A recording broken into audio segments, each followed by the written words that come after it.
Well, would you look at what we got here? Now it's time to rise to the occasion. Had to, guys, had to.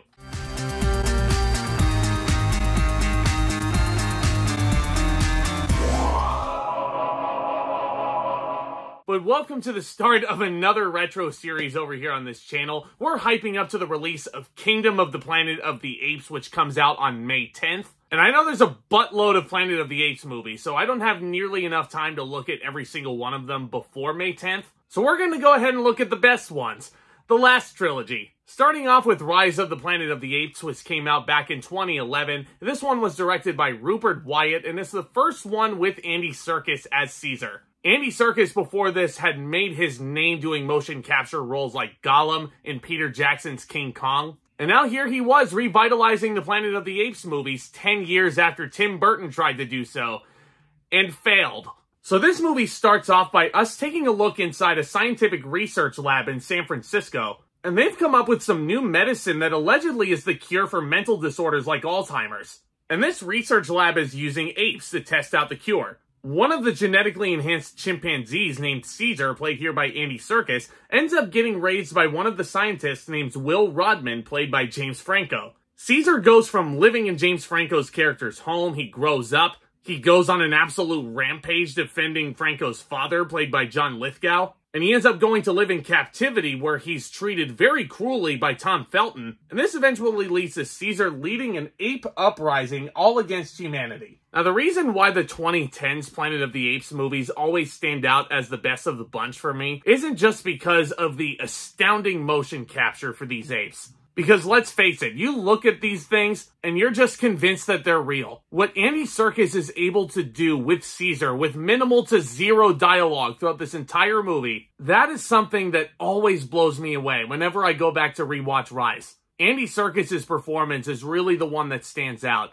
and it's the performance that will continue to stand out throughout the rest of this trilogy. But the thing that really blows my mind about these Apes movies in the 2010s, it's the fact that these stories are just so freaking riveting. And Rise is so captivating to watch on a filmmaking level because a lot of these scenes with Caesar have minimal to no dialogue. And those are the most compelling, interesting parts of this movie. It also leads to some of the most heartbreaking points of this movie, because once he goes on this rampage defending John Lithgow from a neighbor, then he's basically sent by animal control to go live in captivity, and the cruelty that he and the rest of these apes go under is just... God, man. Like, I don't know what it is about Tom Felton, but casting him as an asshole every single time...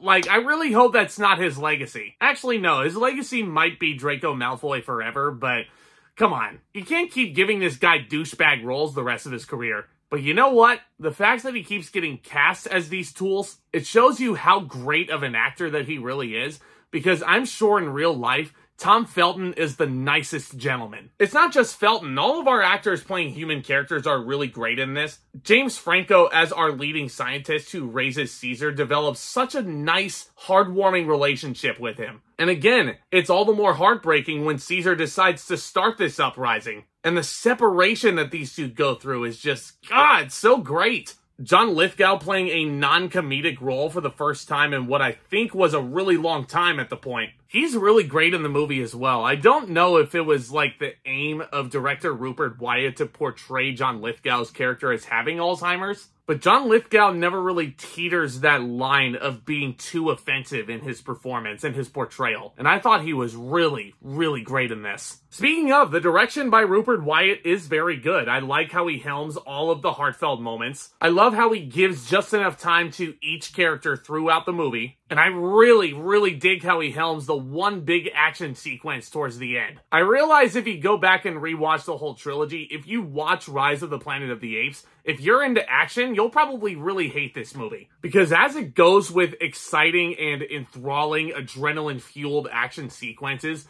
it's only really the climax. I mean, yeah, sure, there's that scene where he satisfyingly beats up the neighbor. Like, I can't get over that scene enough. Go back and rewatch it. It's so fun. But there's a gigantic action set piece on the Golden Gate Bridge. It is such a visually, aesthetically pleasing movie, seeing these apes just swinging across the Golden Gate Bridge in amongst the fog. it's just so cool to look at. It gives you a nice sense of foreshadowing to see how much darker this trilogy is going to become. I mean, super well realized characters, phenomenal motion capture, amongst the best you'll probably ever see. Everything involving the apes themselves, like, you are dead set into 100%. You feel sympathy for these creatures. And you want to see them form an uprising against the humans. They deserve it. But it's kind of everything else involving the human characters. Not to say that James Franco's character is boring, because James Franco, like I said, very good in Rise. He's definitely got a lot of moments in here to shine. John Lithgow, like I said, phenomenal performance in here. But the stuff with the human characters isn't nearly as interesting as the stuff with the apes, you know what I mean? And it definitely feels to me like Rise is the weakest of this trilogy, because they spend a lot of time with these human characters. And again, it's not like the human dynamic is bad in Rise of the Planet of the Apes. I just found the stuff with the apes themselves far more interesting. And trust me, as we get farther into this trilogy, and I'm assuming as we get into Kingdom of the Planet of the Apes, we're going to get a lot more of them. But as it sits, Rise of the Planet of the Apes is still a fantastic start to what I think is the best series of Planet of the Apes movies. Everything about the story building up to and actually leading to the uprising, that's all well and good. I personally just wish that the human dynamic was a little bit more interesting. I'm going to give Rise of the Planet of the Apes an A-. Even though this is the lesser of the new trilogy, this is absolutely worth going out of your way to watch if you haven't already. But if you have checked it out, let me know what you thought of Rise down in the comments. What is your favorite Planet of the Apes movie? What do you think is the best of this new trilogy? There's loads that we can discuss over here and then some. I'm here talking all new things in the cinematic world. If you're looking to join a great community of geeks, film lovers, and entertainment lovers alike, then boy, you've come to the right place. Do consider subscribing today. Tap on that thumbs up as well if you enjoyed what you saw. And stay tuned for more content hitting this channel very soon. I'm looking forward to revisiting Dawn of the Planet of the Apes here momentarily. I remember that one being freaking awesome. That's where Matt Reeves comes into the picture. Oh, Matt Reeves, you wonderful, wonderful man. But guys, lots to look forward to and then some over here. Thank you for clicking on this video if this is your first visit today. Thank you so much for continuing to support this channel. And with all that being said, back talk commence.